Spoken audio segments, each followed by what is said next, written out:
انبیاء علیہ الصلوۃ والسلام کے بعد اس امت کے سب سے جلیل القدر انسان سیدنا ابو بکر صدیق رضی اللہ تعالیٰ عنہ ہیں۔ سیدنا ابو بکر صدیق رضی اللہ تعالیٰ عنہ کا یہ عالم تھا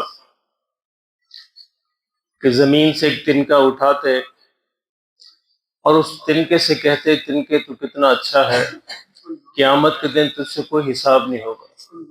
کہ کاش میں ایک تنکا ہوتا، کاش میری ماں نے مجھے جنا ہی نہ ہوتا، تاکہ قیامت کا حساب کتاب نہ دینا پڑتا۔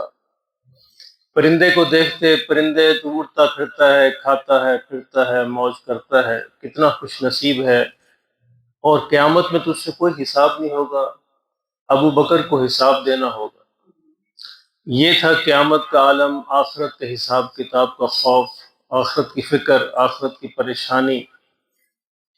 اور دوسری طرف یہ عالم تھا دنیا کے بارے میں، انسانوں کے بارے میں۔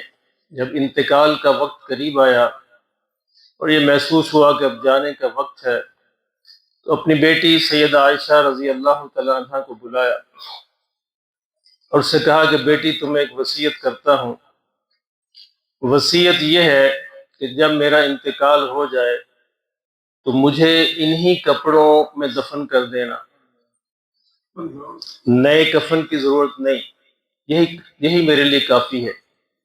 تو بیٹی نے کہا کہ ابا جان ہم اتنے بھی کمزور نہیں، ہم آپ کے لیے نیا کفن لائیں گے، کوئی مسئلہ نہیں ہمارے لیے۔ کہا کہ نہیں بیٹی، نئے کفن کے، نئے کپڑوں کے حقدار زندہ لوگ ہیں، وہ کپڑے ان کو دے دینا، میرا تو اللہ کے ساتھ حساب جو بھی ہوگا، معاملہ ہوگا، اللہ مجھے جو دینا چاہے گا دے دے گا، مجھے وہاں نئے کپڑوں کی کیا ضرورت ہے، نئے کپڑے زندہ آدمیوں کو دے دینا۔ میرے محترم دوستو، یہ ہے اصل رویہ کہ آخرت کے بارے میں فکر اور پریشانی، اور انسانوں کے بارے میں فکر کہ انسانوں کی بہتری ہو جائے۔ یہ ہے محمد الرسول اللہ کا دین صلی اللہ علیہ وسلم، یہ ہے عبادات کا مزاج۔ اگر عبادات یہ دو جذبے پیدا نہیں کر رہی انسانوں کے اندر، عبادات کے باوجود، نماز روزے کے باوجود محمد رسول اللہ کی امت کی محبت نہیں آ رہی، انسانوں کی محبت نہیں آ رہی، دل کے اندر نرمی پیدا نہیں ہو رہی، آخرت کا خوف پیدا نہیں ہو رہا، تو جان لیجئے کہ پھر آپ محمد رسول اللہ کے دین کی پیروی نہیں کر رہے، پھر آپ اپنے فرقے کی پیروی کر رہے ہیں۔ اگر نماز روزے کے باوجود دل میں سختی پیدا ہو رہی ہے تو پھر یہ کوئی اور دین ہے، یہ محمد کا دین نہیں ہے صلی اللہ علیہ وسلم۔ اللہ اکبر، آج آخری روزہ ہے، اللہ نے احسان فرمایا ہم سب پر کہ ہمیں پورا رمضان نصیب فرما دیا، یہ اللہ ہی کا احسان ہے، ورنہ اس رمضان کے اندر بھی کتنے لوگ جو ہیں آخرت کے سفر پر سدھار گئے، اس رمضان کے اندر بھی ہم سے جدا ہو گئے۔ تو اللہ کا ایک پہلی بات تو ہے کہ اللہ کا شکر ادا کیجیے کہ یا اللہ تیرا شکر ہے، پورے روزے، پوری تراویح، ذکر اذکار، تسبیحات، تلاوت، ساری نیکیوں کی توفیق عطا فرمائی، کہ اللہ کا شکر ادا کیجیے۔ اور دوسرا، آج کا دن محاسبے کا دن ہے، سیلف اکاؤنٹیبلٹی، سیلف چیک، اپنے آپ کو چیک کریں، اپنے آپ سے سوال کریں، اپنا مواخذہ کریں، اپنا محاسبہ کریں۔ دوسروں کا محاسبہ کرنا بڑا آسان ہوتا ہے، اپنا محاسبہ کرنا بڑا مشکل ہوتا ہے۔ یہی ہمارا المیہ ہے کہ ہم دوسروں کا محاسبہ کرتے رہتے ہیں۔ اپنا محاسبہ کیجئے، اپنا مواخذہ کیجئے کہ آپ نے کتنے پرسنٹ جو ہے تقوی حاصل کیا۔ روزے کا مقصد تقوی حاصل کرنا تھا، ہم کتنے پرسنٹ اللہ سے ڈرے، اللہ کا ڈر، اللہ کا خوف جو ہے کتنے پرسنٹ آیا۔ اگر اللہ کا ڈر اور خوف دیکھنا ہو تو تنہائی کو دیکھیے، جس نے اپنے آپ کو چیک کرنا ہو کہ میں کتنا اللہ سے قریب ہوں، وہ اپنی تنہائی کو چیک کرے کہ اپنی تنہائی اس کی کیسی ہے، تنہائی میں اس کو کیسے خیالات آتے ہیں، تنہائی میں وہ کیا پروگرام بناتا ہے، تنہائی میں کیا پلان کرتا ہے، تنہائی میں کیا سوچتا ہے، تنہائی میں کیا کرتا ہے۔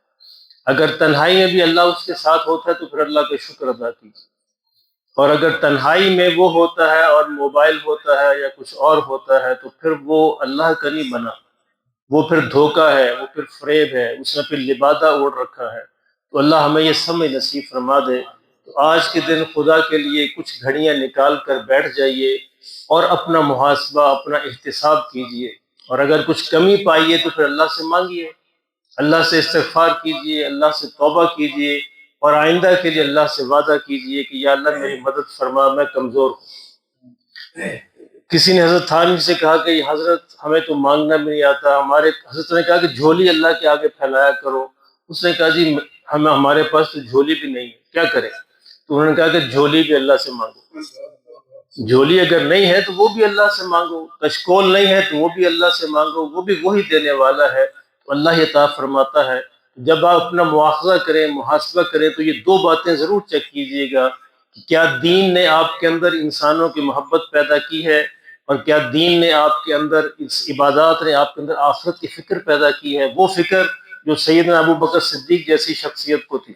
اگر وہ تو نہیں پیدا ہو سکتی تو کچھ ہی ذرہ ہمارے اندر پیدا ہو جائے، آخرت کا، احتساب کا، اللہ کے خوف کا، ڈر کا، حساب کتاب کا، اور انسانوں کی محبت کا، انسانوں سے ہمدردی کا۔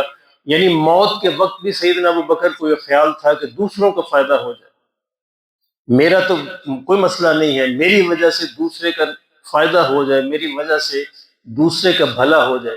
تو ہماری نمازیں، ہمارے روزے، ہمارے حج، ہماری زکوٰۃیں بہت ہیں الحمدللہ معاشرے میں، لیکن ان کے الٹے اثرات ہو رہے ہیں۔ ہر نمازی سختی کی طرف جاتا ہے، ہر روزے دار جو ہے دوسروں کو گھور کر دیکھتا ہے، ہر حج کرنے والا اپنے ساتھ الحاج لکھواتا ہے اور دوسروں کو بڑا حقیر سمجھتا ہے۔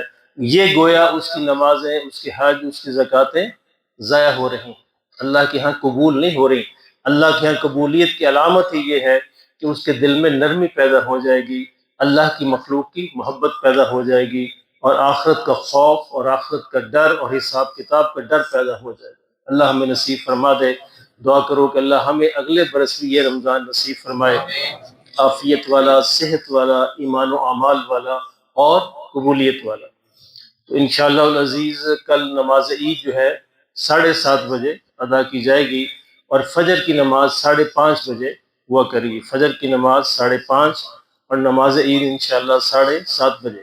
اچھا، فطرانے کا مسئلہ کل بھی ایک بھائی پوچھ رہے تھے، بھائی وہ عید کی نماز سے پہلے پہلے دے دینا چاہیے، عید کے بعد دیا تو وہ پھر عام صدقہ ہے، وہ پھر فطرانہ نہیں ہے۔ کوشش کر کے آج ہی کے دن فطرانہ جو ہے وہ حقدار کو پہنچا دیجیے، اللہ ہمیں نصیب فرمائے۔